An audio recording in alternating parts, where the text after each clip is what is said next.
everyone, welcome to your channel in Rational English Classes। आपका बहुत बहुत स्वागत है रेशनल इंग्लिश क्लासेस में। प्यारे बच्चों, आज हम लोग ऐसे एडवर्ब्स के बारे में पढ़ेंगे जिसका प्रयोग करते समय हम लोग कंफ्यूजन करते हैं। आज के बाद से सारा कंफ्यूजन खत्म। चले हम लोग शुरू करते हैं। नंबर 1 में हम लोग पढ़ेंगे yes comma no comma not. Yes no not के बारे में पढ़ेंगे। इसका प्रयोग कैसे होता है और किस अर्थ में होता है इसके बारे में चर्चा करेंगे। याद रहे अफर्मेटिव सेंटेंस के साथ यस का प्रयोग होता है और नेगेटिव में नो तथा नॉट का प्रयोग होता है। कैसे होता है चलिए एग्जांपल लेते हैं। Are you well? Are you well? क्या आप अच्छे हैं, यानी आपकी तबीयत सही है। तो हम लोग जवाब में बोलते हैं, अगर हैं तो yes I am. Yes I am.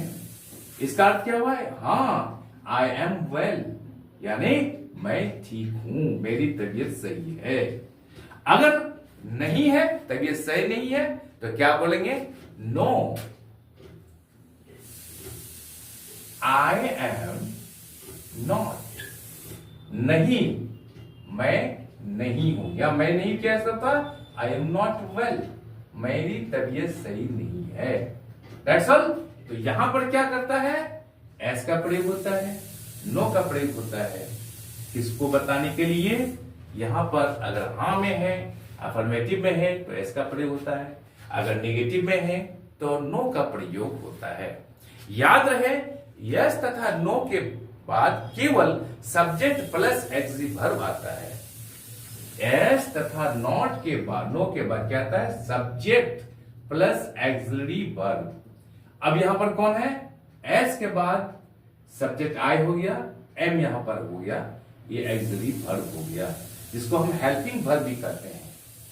इसको क्या कहते हैं? हेल्पिंग वर्ब भी कहते हैं, या फिर हम लोग क्या कहते हैं? एक्सिलरी वर्ब कहते हैं। नो के बाद यहां पर आई एम नॉट, यानी सब्जेक्ट यहां पर है, इसके बाद एम आया है।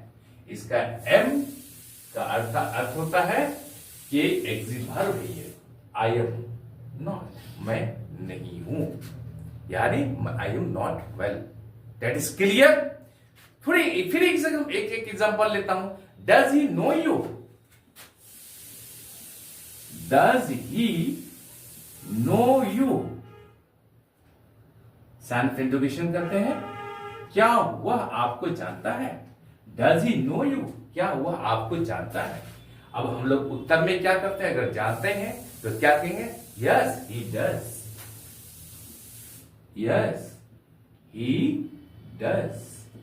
हाँ वो जानता है। अफर्मेटिव रहेगा तो एस लगाएंगे और सब्जेक्ट के बाद केवल एक्सिलरी वर्ब लगाएंगे। यहां पर डज एक्सिलरी वर्ब है। अगर नहीं जानते हैं तो हम लोग क्या करेंगे? हम लोग no he doesn't. No he doesn't. इसका अर्थ क्या हुआ? ही डजंट नो, वो नहीं जानता है। तो हम लोग क्या करेंगे? नो के बाद सब्जेक्ट प्लस क्या करेंगे? यहां पर हम लोग एग्जिलरी वर्ब का प्रयोग करेंगे। समझ गए? अब हम लोग दूसरा कंसेप्ट को लेते हैं। दूसरा कंसेप्ट यह बता रहा है नो तथा नॉट का प्रयोग कहां और कैसे होता है। नो तथा नॉट का प्रयोग।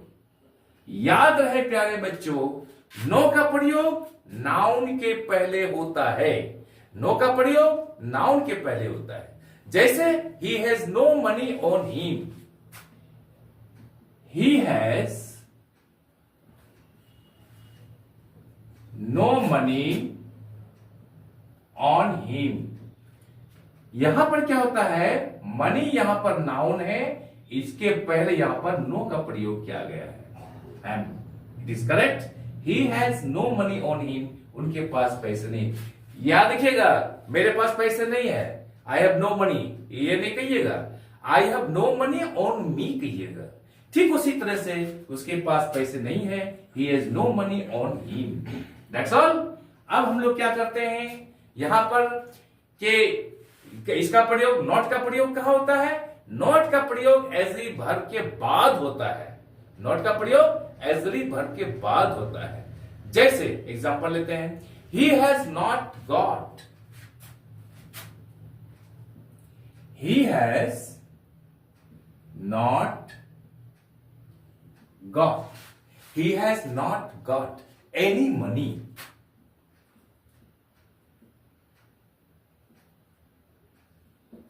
He has not got, यानी एक्सिलरी वर्ब यहां पर हैज है, इनके बाद नॉट का प्रयोग किया गया है। या फिर आप ऐसे भी लिख सकते हैं, he hasn't got any money। समझ गए? यहां पर एक्सिलरी वर्ब हैज है, इसके बाद यहां पर नॉट का प्रयोग किया गया है। Am I clear? हम लोग दूसरा एग्जांपल लेते हैं, he does not have any money। he does not have any money। या फिर हम लोग क्या कर सकते हैं, हम लोग he does not have any money, हम लोग दूसरा तरह से क्या लिखते हैं, he doesn't have any money, इस तरह से he doesn't have any money। प्यारे बच्चों याद रखिएगा, यहां पर नॉट का प्रयोग किसके बाद होता है, एक्सिलरी वर्ब यहां पर डज है। ऊपर वाले सेंटेंस में हैज के बाद यहां पर नॉट का प्रयोग किया गया है, डज के बाद यहां नॉट का प्रयोग किया गया है। तो याद रहे यहां पर क्या होता है, नो का प्रयोग नाउन के पहले होता है तथा नॉट का प्रयोग एक्सिलरी वर्ब के बाद होता है। यहां पर एक्सिलरी वर्ब डज है, यहां पर हैज है, इनके बाद नॉट का प्रयोग किया गया है। Am I clear? अब हम लोग तीसरा पॉइंट लेते हैं। हम लोग तीसरा पॉइंट ये लेते हैं, अपने कथन पर जोर डालने के लिए, अपने कथन पर, अपने बात पर जोर डालने के लिए या विनम्रता प्रकट करने के लिए यस या नो के पहले ओह का प्रयोग करते हैं। समझ गए? अपने कथन पर, अपने स्टेटमेंट पर, अपने बात पर जोर डालने के लिए या विनम्रता प्रकट करने के लिए एस नो के पहले ओ एच ओ का प्रयोग करते हैं। कैसे? जैसे could you give me some money, could you give me some money. यहां पर क्या आप मुझे कुछ पैसे दे सकते हैं? Could you give me some money, तो हम लोग क्या बोलते हैं, ओह नो आई कांट। अगर नहीं दे सकते तो क्या बोलते हैं, ओह नो आई कांट, यानी मैं नहीं दे सकता हूं। यह विनम्रता पूर्वक आया था, ओह नो आई कांट, नहीं मैं नहीं दे सकता हूं। समझ गए? अगर दे सकते हैं तो हम लोग क्या बोलते हैं, ऐसे बोलते हैं, could you lend me your pen, could you lend me your pen. क्या आप मुझे अपना कलम उधार दे सकते हैं, यानी क्या आप मुझे अपना कलम दे सकते हैं? अगर दे सकते हैं, हाँ में है, तो हम लोग बोलेंगे oh yes I can, oh yes I can. इसका अर्थ क्या हुआ, हाँ, ओह हाँ आई कैन, यानी I can give you my pen. तो इसका अर्थ ये होता है ओह, या ओह का प्रयोग यहां पर एस या नो के पहले विनम्रता प्रकट करने के लिए या अपने कथन पर जोर डालने के लिए किया जाता है। आज हम लोग यही तक रखते हैं। आई एम श्योर कि वीडियो आपको अच्छी लगी होगी। आप चैनल को लाइक और सब्सक्राइब कर दीजिए तथा बगल वाले बेल आइकन को दबा दीजिए, जिससे कि हर आने वाले वीडियोस का नोटिफिकेशन आपको मिलता रहे। आप लोग खुश रहे, पढ़ते रहे। बाय।